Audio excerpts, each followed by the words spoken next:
एक बड़ी पुरानी कहावत है, अकल न क्यारी उपजे और प्रेम न हाट बिकाए। अकलमंदी बुद्धिमानी खेतों में नहीं उगा करती है। भारत अब 2 दिन के अंदर चीन को दे रहा है 50,000 करोड़ रुपए का नुकसान। और बड़ी बात यह है कि चीन ये सब कुछ देखकर कुछ नहीं कर पा रहा और इस नुकसान को रोक भी नहीं पा रहा है। तो वहीं दूसरी खबर ने तो चीनी नौसेना को हिलाकर रख दिया है, क्योंकि ये खबर रूस और भारत की है। रूस और भारत ने अब चीनी नौसेना का काल बना दिया है। आपको बता दें, रूस को रोकने की बहुत कोशिश चीन कर रहा है और चीन ने किया, फिर भी रूस नहीं माना और भारत के लिए बना दी चीनी नौसेना का काल, वो भी बिल्कुल अलग तरीके से और सिर्फ भारत की जरूरतों को ध्यान में रखकर। पहले कोयले में झटका और फिर चीनी नौसेना को झटका। रूस और भारत में आखिर चल क्या रहा है, जानेंगे इन खबरों को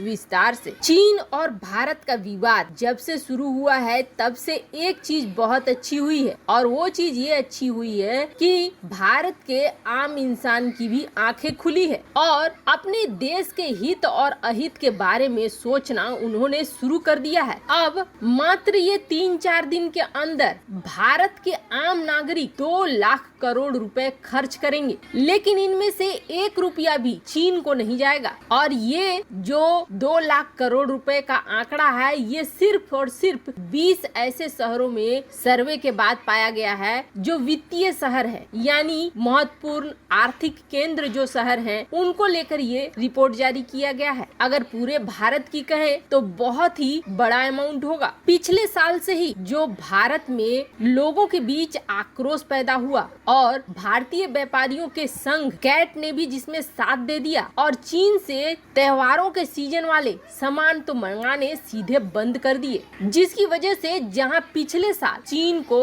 40,000 करोड़ का घाटा हुआ था, तो वहीं इस साल 50,000 करोड़ रुपए का नुकसान होना तय है। देश के अधिकांश व्यापारियों और आयातकों ने चीन से सामानों का आयात बंद कर दिया है। इससे त्योहारी सीजन और खासकर दिवाली के दौरान चीन को करीब 50,000 करोड़ रुपए का व्यापार घाटा होने वाला है। अब इसकी पुष्टि कैट के महासचिव ने की। कैट के महासचिव ने ये कहा कि इस साल अभी तक भारतीय व्यापारियों या खरीदारों ने दिवाली के सामानों, पटाखों या अन्य सामान वस्तुओं के लिए कोई भी ऑर्डर चीन को नहीं दिया है और इस साल की दिवाली ऐसा लग रहा है जैसे विशुद्ध रूप से हिंदुस्तानी दिवाली मनेगी। कैट का कहना है कि ये महत्वपूर्ण बदलाव है, क्योंकि ग्राहक पिछले साल से ही चीनी सामान खरीदने में दिलचस्पी नहीं ले रहे हैं और इससे भारतीय सामानों की मांग बढ़ रही है। इस साल राखी में चीन को करीब 5,000 करोड़ रुपए का नुकसान हुआ, जबकि गणेश चतुर्थी में 500 करोड़ रुपए का, पर अब 50,000 करोड़ के नुकसान की भरपाई करेगा चीन, नुकसान झेलेगा चीन। खैर, चीनी सामानों को न ही खरीदना ज्यादा बेहतर होगा। हाल ही में अमेरिका ने चीन के बने हुए खिलौनों को जब्त किया है, जिसमें ऐसी केमिकल की कोटिंग की गई थी, परत चढ़ाई गई थी जो सही नहीं है, जो स्वास्थ्य को नुकसान पहुंचाने वाली है। ऐसे में तो चीन के सामानों का बहिष्कार होना ही चाहिए। खैर, भारत अपने मकसद में जहां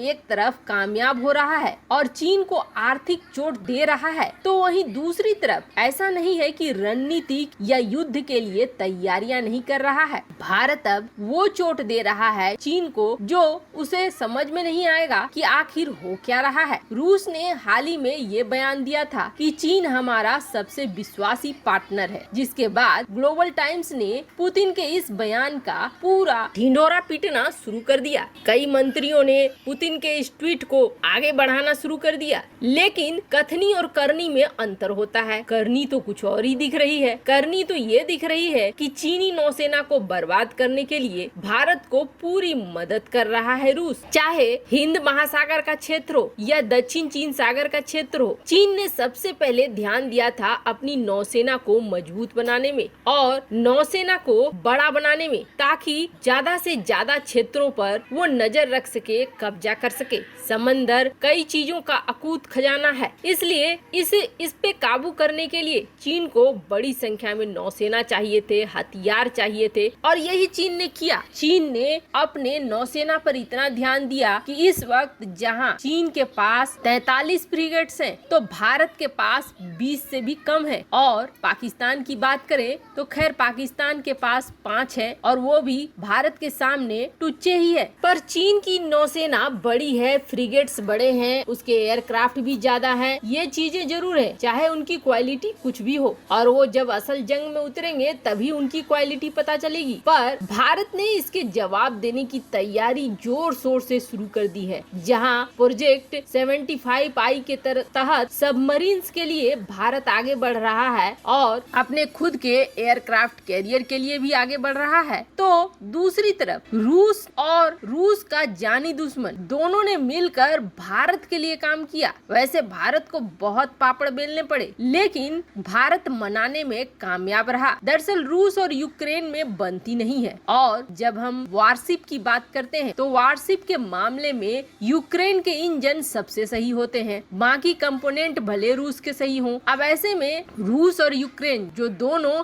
एक दूसरे के विपरीत खड़े हैं, उन्हें आपस में मिलाकर अपने लिए काम निकलवाना एक बहुत ही मुश्किल काम था। लेकिन भारत ने यूक्रेन से भी बात की, रूस से भी बात की, और दोनों से बात करने के बाद अपने वॉरशिप के लिए, प्रोडक्शन के लिए दोनों को राजी कर लिया। आपको बता दें यूक्रेन और रूस में आपस में कई मामलों में भयंकर वाले विरोध है। ऐसे में किसी बात के लिए दोनों को एक साथ लाना बहुत ही मुश्किल काम है। और अब इन दोनों देशों की मदद से रूस ने बना लिया है भारत का स्टील्थ फ्रिगेट, और इसे लॉन्च भी कर दिया गया। रूस का ये क्षेत्र है कालिनिंग्राद। वैसे तो देखने से लगता है कि ये यूरोप का हिस्सा है, लेकिन ये यूरोप का नहीं। यहाँ पे छोटा सा जो जमीन है ये है रूस की जमीन। यहाँ पर भारत और रूस के बनाए गए तुसील वारशिप को लॉन्च किया गया। और सबसे बड़ी बात ये है कि इस फ्रिगेट को ऐसे बनाया गया है जो भारत की जरूरतों को पूरा करे। बिल्कुल भारत की नौसेना को जो खास चीजें चाहिए वो इसमें डाली गई हैं।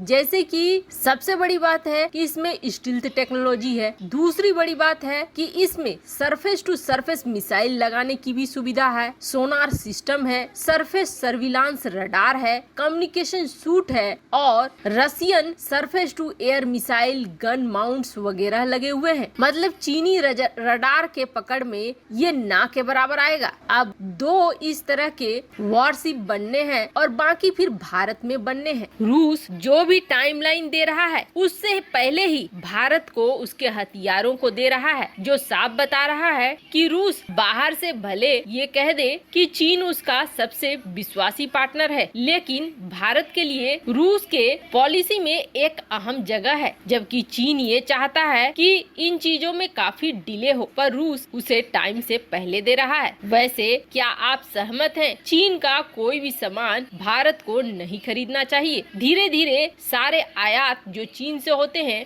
उसे बंद करना चाहिए। कमेंट कर अपनी राय जरूर बताएं। जल्द मिलते हैं अगले वीडियो में नई खबर के साथ।